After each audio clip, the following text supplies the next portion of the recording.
Hello guys! To add up to our how-to playlist, I will be presenting a payment option for your Sun Life insurance, and that is by using the digital wallet Maya. So let's start. First, you have to log into your Maya account and then check if you have enough balance for your insurance payment. So I have enough. I'll be paying 3,200 and I have more than 6,000 in my account, so I can proceed with my payment. So first, you have to click on Bills. After Bills, select Insurance. And then you will be presented with the different billers, insurance billers. So you just have to scroll down until you find Sun Life of Philippines, Canada. And then you will see the payment form.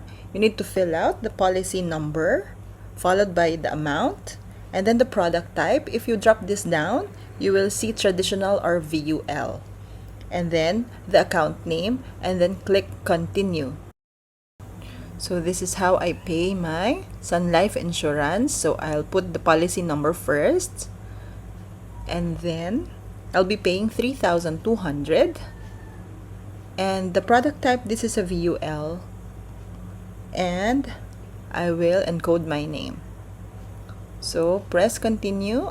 And then you will be directed to the confirmation page. Double check the details you encoded, and if everything is fine, just click pay. And then that's it, you are done. You may take a screenshot of this transaction for your future reference, though you will also receive a text message for this specific transaction. And just wait for the copy of your receipt to be sent to your registered email address.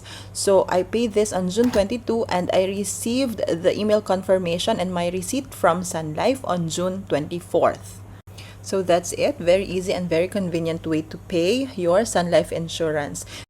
Aside from Maya, you may also use Gcash or your BPI internet banking. We have these videos posted already. Please check these videos if you're still looking for other payment options for your Sun Life insurance.